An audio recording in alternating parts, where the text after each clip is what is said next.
Boom Tish. We do have a show, guest this week. We have talked to Ag, the flag, and Ag Drew. Already have that interview taped at noon because that was when we were supposed to do it with him, and we did. So it's just Ag and I here to chat it up. Bob's going to be on next week. That's what he said.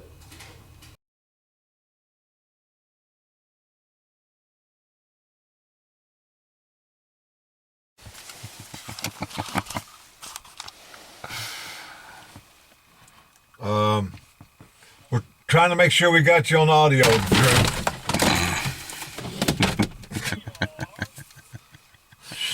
Are you recording? Yeah, I'm recording. Hey, he's gonna have to edit too. Okay. Got it? I got you.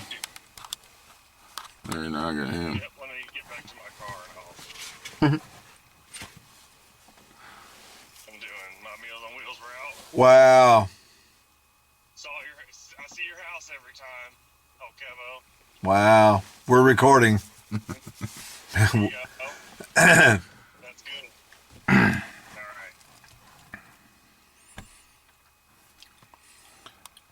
Well, welcome to Pod on the Prairie, Mr. Williams, and it's good to have you as a guest. You're currently doing what at noon on a Wednesday? I'm doing Meals on Wheels route, so trying to do my part.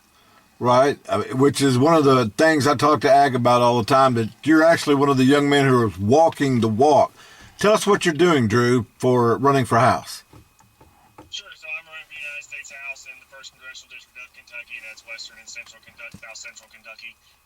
It's about 7 hours across distance-wise, and there's a big district in the middle of it, but I'm just trying to run a community-focused and policy-centered campaign, so I'm trying to put my money and my feet where my mouth is and make sure that people feel like they're being seen and heard, and that we're taking the unique voice of those areas to DC rather than special interests, party politics, the president's agenda. We need to be just representing people, and I feel like we've been doing a good job at that. Some of the people on my food route, I actually helped. They're in a HUD housing, and I'm not in charge of HUD right now, right? Constituent, but if I was a representative, they didn't get their sidewalks cleared when the snow happened, and so we went and did that for them. There's about 40 people there. Wow. And so just trying to show people what you can do without political power, and then how that can extrapolate into better advocacy for people. Well, and talk about your beginnings, Drew. I mean, where you are now and how far in the process you've come. I mean, this is not like you're a novice anymore. I mean, you've tried to run locally for office. You've been active for years now. And so what you're doing now is a serious endeavor. And, I applaud you for that on a personal level. But talk about how the road that you took to get there, man. So I've been in community service my whole life. I mean, even in elementary school and whatnot. My grandma really instilled in me a level of civic action that I think was imperative and that we should all have. And so I was, going through school and whatnot, I was active. But once I got to college, I helped, door knock and campaign for multiple governor's races. I ran for state house and city council a couple times, and just again, like you said, kind of getting my feet wet and understanding the logistics and the effort that go into some of these races, so that when I started running for U.S. House in May, I made kind of a promise to be a much more on the ground candidate than we've typically had in the past, and making sure that I'm trying to make sure that we're getting into places that don't normally see politicians of either side, because it's kind of a stronghold maybe in the Republican Party.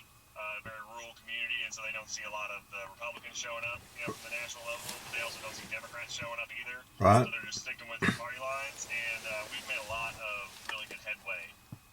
Just meeting people, right? I stood out at the IGA in Cumberland County, which is about 80% Republican, for 4 hours in like 20-degree weather, and just introduce myself to people and ask them to think about things. And they go into the store and they come back, and of course I'm still there. They're like, I thought of a question. And I'm like, that's what I'm here for. Right. Is for you to be able to feel like somebody's heard your concerns and your experiences.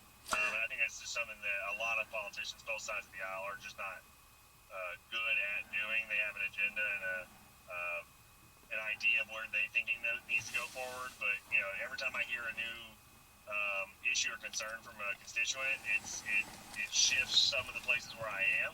And it also brings up issues that He talks like a politician, doesn't he? And we need to be advocating for all those things, not just what I think is important. Very fluid, man. You make me want to vote for you. You know I'm going to, but it's just encouraging to see the youth. And I've watched your campaign grow when it was, just in its nebulous form, and then watch how far you've traveled, how long it takes you to drive to these places. There might be a dozen people, but yet you're still there. And that interaction, that realness will pay off at some point in time. And we've talked, and I'm convinced there may be a blue wave. You haven't even talked about what party. You're not just a partisan hack. You really, you're a Democrat.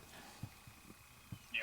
But I consider myself a liberty-style econocrat. So my goal is more liberty in your life and more money in your pocket.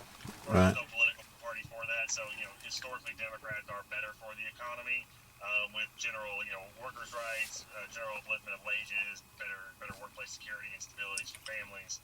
So that's obviously the party that I'm picking in this football game that we've gotten so far. Wow. But party structures have their own detriments, and we're seeing a lot of that today, and how people operate where they're more worried about party alignment than they are about the actual on-the-ground constituency that is very unique for their own area. Right on, and is the hallmark of your campaign. And we won't keep you long because I know you're actually doing something serious, and had to go through your scheduler, who happened to be kin to make sure that this could happen. There was an override and a trump by me having a daughter that you may know well, and so appreciate all y'all. Also, you may know a young man named Al, and give my regards to Al. Okay. And other than that, brother, do you have a pitch to the folk who will happen to want to tune in to Pod on the Prairie and see that we're here for a real serious reason?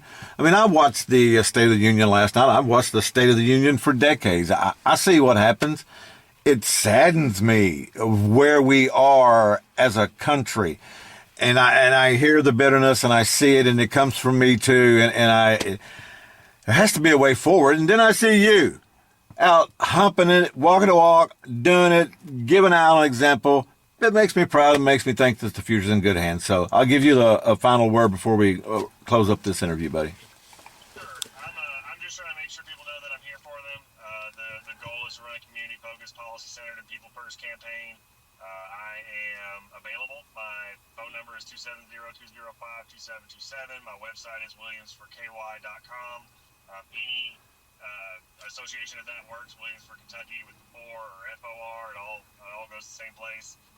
If you're a constituent, I'd love to hear about your concerns, your life experiences, and the ideas that you may have, but how we can move forward together. And I think that's kind of the goal. So, Right on, Drewbert. thank you so much for your time. Peace out, man. We'll talk soon. Have a good one. All right, see ya. Great interview. Yeah.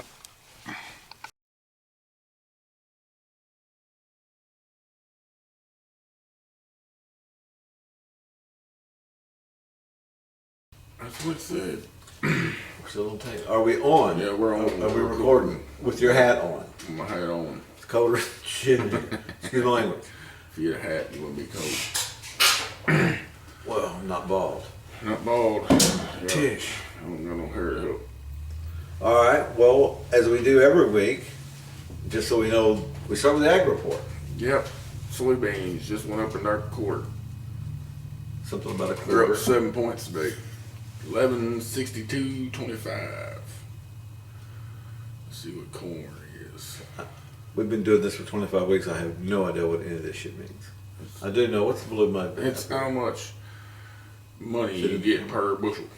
I do know, but I don't know the common What's good and what's bad. Well, what does it translate into for just a real person?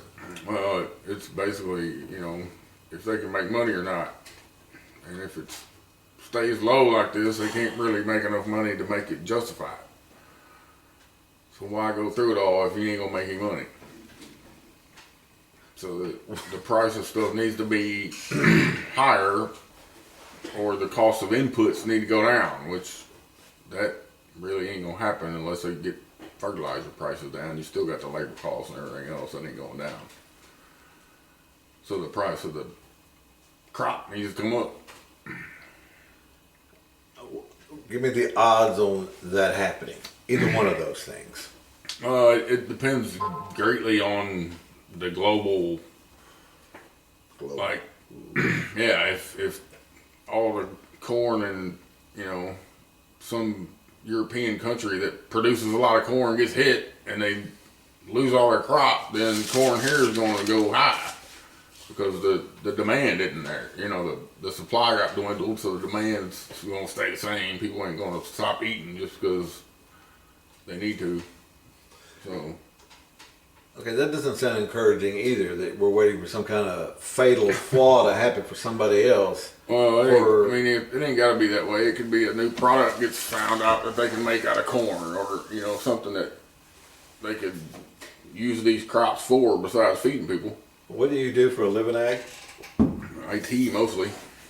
Okay, but you also are a Farmer. from a family of... About third generation now, I guess. Okay. Grandpa cleared the ground and Dad farmed it. Now I'm helping him farm it. You plan on farming it when Mr. Maynard... Probably gonna have to. Miles probably going to have to, or do you want to? I mean, it's in my blood. I don't really want to do it, but I'm gonna do it because I'm gonna have to. Okay. That's a good thing to have something like that to be able to do. Yeah, because I can do IT stuff from anywhere. Sure. So I can do it. As long as I got an internet connection, I can pretty much do it from anywhere. So, yeah, I ain't got nothing to worry about there. And so we were talking before the show. Nobody's breaking ground yet. What are farmers doing? Maintenance right now, getting stuff ready to plant, getting their planter ready, checking it out, and making sure there's, you know, no bearings going out or things that they got to replace. A lot of times you got row openers that wear out after a season or two, so you got to replace all of them. Get everything in working order, ready to go for when it is time to plant. Blue collar work. Yep. Like our friend Bob. Dirty hard work. Let us in Timbuktu does. Yep. Actual work. Labor. Actual labor that ain't going to get replaced by AI anytime soon. So a good thing. Yeah. If you like doing that kind of work. Or if you can do that kind If of you work. can. I mean, It definitely has a physical limit of, you know, if you're too out of shape, you can't do it. Too out of shape, too Ain't no such unlearned, thing as don't know too how old. to do it. What do you mean too old? Ain't no too old. I've seen farmers that was still knocking it 90 years old. Okay. All right. If you get the machine to do the work. You got the machine. Well, yeah, you gotta be a machine or work on a machine. Them wasn't weak 90-year-olds on canes. They was still swinging the axe. And 90. How many 90-year-olds you know out there hacking shit down at Dorina? only one I know of was Brother Bennett. I don't think he hit 90. And he wasn't hacking. But he was still hacking on wood. Well, he was. He was still fishing. Yep, still fishing. Yeah, You fish much? a little bit. It'll probably start in for too long. Fishing. Crappie? Yeah, crappie bass. Where at? Number 7? Right by the house. Either in the pond, we got the stock By the pond in the house. front, or the bayou that runs beside our house. There's a lot of bass in there. We've bass fish out of that floating fish house that we made out of the bars we found from the river when they blew the levee. Yeah, I remember. Yeah. I was there, remember? You ever been in the fish house I want to say yes. that floats Yes. on the bayou out there? I want to say yes. We fish out its window. We roll the window up and fish out of it. Have you got tape of that? Is that on Aaron Valley Trees? I got a picture somewhere. I don't know if I got any videos of it. Probably do with the kids fishing out that window. It's fun because they ain't gotta get dirty or anything. You gotta get dirty when you fish. No, not that way. Get to bait the hook. That way you can Take you the can fish literally off. you Fish, got somebody fish do don't that just part fall for you. off and just go, hey, I'm off. Oh yeah, you gotta have an adult there. Fishing's a lot of work, man. Yeah. Especially if you ain't catching nothing. If you ain't Which catching is the nothing, it's vast work. majority of the time. Yeah. I did like the jug though. We used to Jugging? jug. Yeah, there. Yeah, Oh, number jug 7. was I fun. cut down from your house would be number 7, right? Yep. Up a little bit. Yep. Where do you live, Ag? Not too far from number 7. About Part of the world. What's it called? Dorena. Doreen. Missouri. We used to have a schoolhouse. They used to have 2 schoolhouses. I just seen an old map the other day from way back there that had a schoolhouse not too far from where I live. That Dad's like, oh yeah, I remember that. There's a parking lot. It's the only thing left. There's a little parking lot there, right where the road meets the So levee. we need a map and some production qualities. Also, which helps me lead in, I didn't mean to interrupt you. I'll get back to that. Leads me into the second part of the show, is we do have an interview with Drew that Ag is going to have to edit in. He said he was pissed off when we had to do it because he knew there was going to be a little work to do. But anyhow, go ahead on your story. Just that there used to be a school down there. There was like a big population of farmers and stuff down that area. There ain't nobody left down there now. There's Learning like was important. A handful of people. Learning was important. Is that why there's a school down there? Yep. Yeah, they. I'm sure it was probably one of them one teacher, teach all the grades type school. But Whether you paid attention and didn't Yeah. get to go up. And yeah. And the older kids old were teaching fashioned the younger way. kids, and yeah. They did what to the old kids, young kids. Yep. Yeah. Learned everything else on the farm. Wow. So we're 10 minutes in, 7 minutes or so. We got a 10-minute interview. We want to make the show 20 to 30. Bob's going to be on next week.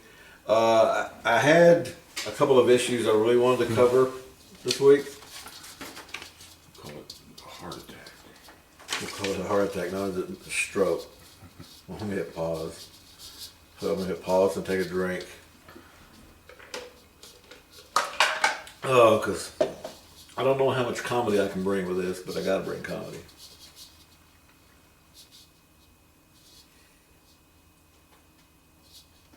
And so, yeah, I think it's recorded again. The 25th, we won't have a show in March. That's a month from today, right? Yep. You're the one, yeah. So March 25th. we won't have a show that day. I'm not undergoing anything. That's the anesthesiologist hookup where they're gonna tell you what they're gonna do and what you can't do for it. And I'm good with that. That way I can exhibit model patient behavior. You just what? You giggle. I have been advised that I am bristly, so I need to exhibit better patient behavior toward healthcare. That said, if you don't advocate for yourself, I'm not going to generalize and say they, but if you don't advocate for yourself and you're not your best self-advocate, well, good luck. Friend, family. No, I'll advocate for my family. It's hard, and my friends. It's just hard. Healthcare is something we all need, and it's something we all go through. And a country this wealthy should be able to do it without it costing what it does. But that's a reality. And so back to the reality. We also won't have a show then 2 weeks later on the 8th of April. That's when I'll have the vascular or whatever surgery they're called, the incision, the surgeon, nurse called, and I'm the best candidate, or that's the best route available to fix the problem. Yeah. And I agree that we're going to go just whack the neck a little bit and clean out the left. Sounds simple, don't it? Yep. Easy peasy. Don't it? I do 5,000 of them a day. Yeah. Well, around Use here. globally. Yes, right. Around here, I don't know how many of them they do a day. Well, look. They're probably doing more than you think. Right. And so, I don't know why I'm as apprehensive as I am, but it does freak me out a little bit. Might have to do with, Anytime you gotta go to the doctor and have them cut on you. and it does trigger the quad cabbage nonsense.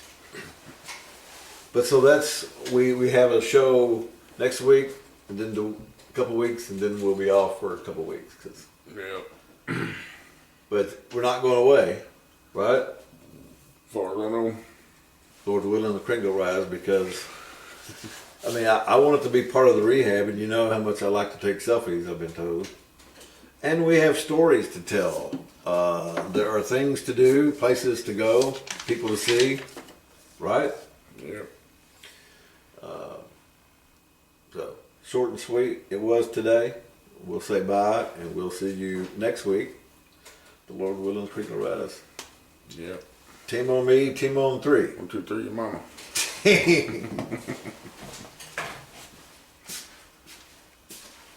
Your mama. That was very good.